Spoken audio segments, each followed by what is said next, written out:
Okay, सो ये method of variation of parameter का एक one of the important PYQ जो एग्जाम में कई बार आया है, उसको हम लोग सॉल्व करेंगे। ठीक है, तो ये मैंने क्या किया, सबसे पहले स्टेप क्या है कि इसको हम लोग को ऑक्सिलरी इक्वेशन निकालना है। ऑक्सिलरी इक्वेशन निकालने के बाद हमको रूट्स मिलेंगे, और जब हमको रूट्स मिलेंगे तो उसी के बेस पे हम लोग सीएफ पीआई निकालेंगे। कल हमने इसके बेस पे 4 सम्स किए हैं, आज यहां पर हम लोग इसको कंटिन्यू कर रहे हैं, but this is one of the important PYQ. Okay, तो अभी ये क्या होगा, देखो सबसे पहला हम लोग लिखेंगे ऑक्सिलरी इक्वेशन। क्या था auxiliary equation, D square plus 1 equal to 0, तो डी स्क्वायर हो जाएगा -1। करेक्ट है, किसी को कुछ डाउट हो तो मुझे पूछ सकते हैं, कोई प्रॉब्लम नहीं। ठीक है, अभी क्या हो जाएगा, d is equal to plus minus under root of -1, d is equal to plus minus i। Correct है कि नहीं? ठीक है, अब मैं इसका CF लिखूंगा।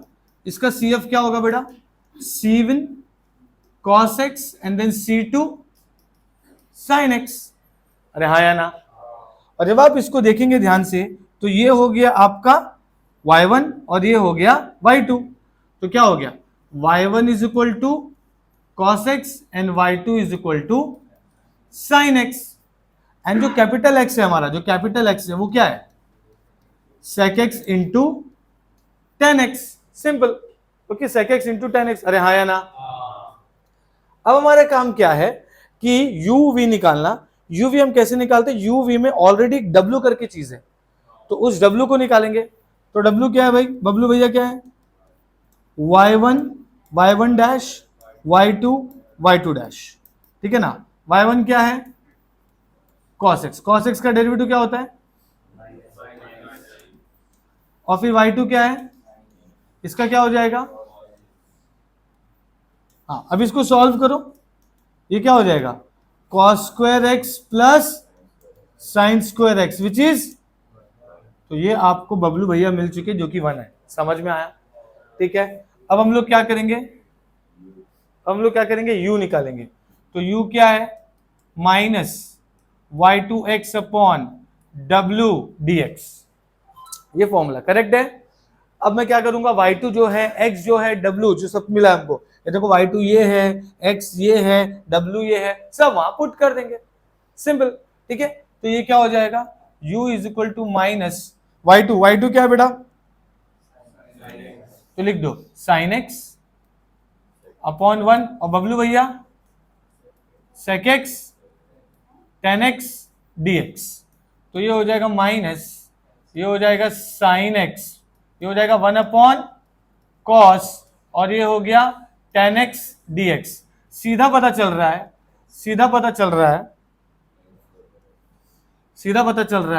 कि ये हो रहा है sin upon cos tan x and tan x into tan x, तो ये हो जाएगा tan स्क्वायर x dx। अब मुझे एक बात बताओ, tan स्क्वायर x का इंटीग्रेशन होता ही नहीं है, तो क्या करेंगे, रिप्लेस करेंगे sec स्क्वायर x माइनस 1 से। क्या होता है sec square x, 1 plus tan square x, हमको सिर्फ tan स्क्वायर x चाहिए, तो sec स्क्वायर x माइनस 1, तो हमको क्या मिल गया, फिर tan स्क्वायर x मिल गया। तो अब इसको इंटीग्रेट कर देंगे। Integration of sec square x क्या होता है बेटा, तो मैं लिख दूंगा यहाँ पर tan x और 1 का इंटीग्रेशन x। अब u को ओपन कर दो, so minus tan x plus x, तो ये आपको मिल गया u is equal to x minus tan x। Is that clear? समझ में आया? अभी तो ये u मिला है, हमें क्या निकालना है और, ठीक है, तो हम लोग v निकालेंगे। ठीक है, तो अभी हम लोग v निकालेंगे। So v is equal to integration y1x upon बबलू भैया dx।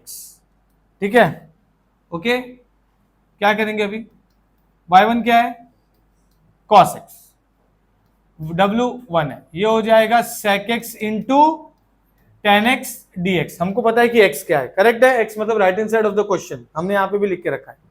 कुछ नहीं, क्या करना है, ये हो गया cos x, ये भी हो जाएगा 1 अपॉन cos x, और फिर ये है tan x dx। गया है ना? चलो v क्या हो गया, फिर integration of tan x dx। क्या होता है इंटीग्रेशन ऑफ tan x, चलो वो कर भी देगा तो उसका ऊपर डेरिवेटिव, लेकिन माइनस में होना चाहिए, तो क्या होगा, इसलिए फॉर्मूला क्या है, log mod of sec x। और क्या है दूसरा, उसका ये टेक्निक समझ लो कि इंटीग्रेशन है, नीचे एफ ऑफ एक्स है, ऊपर उसका डेरिवेटिव है, तो क्या होता है इस केस में, क्या है नीचे क्या है cos x, ऊपर क्या है sin x। तो लेकिन नीचे वाले के ऊपर डेरिवेटिव क्या होना चाहिए माइनस, तो अगर मैं माइनस एडजस्ट किया तो क्या होगा minus log of cos x, correct है।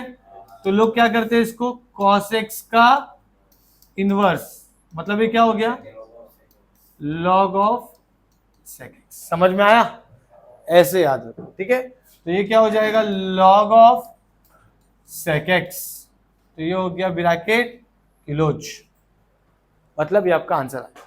अब हम लोग क्या करेंगे बेटा, P I Y is equal to U Y one plus V Y two. So Y is equal to U आया था x माइनस 10x, ये देखो, एंड वाई वन क्या था हमारा cos x, प्लस v क्या है बेटा log of sec x, and y2 क्या है sin x। अभी cos x मल्टीप्लाई करेंगे तो y हो जाएगा x cos x minus 10x into cos x, correct है। अभी 10x इंटू cos x का मतलब sin x into cos x, correct है, plus sin x into log of sec x, तो ये तो cos चला गया, ठीक है, तो बचा क्या, so therefore y is equal to x cos x minus sin x and then sin x into log of sec x। ये जो हमको आया है, ये क्या है, ये पी आई है। एंड में हमको क्या लिखना है, कंप्लीट सोल्यूशन क्या है, कंप्लीट सोल्यूशन क्या है y is equal to C F plus P I, मतलब आपका जो ये सी एफ आया है, ये सी एफ और ये पी आई, ये आपका पी आई है। Is that clear? Okay, I hope आपको ये समझ में आया है। पॉज करो।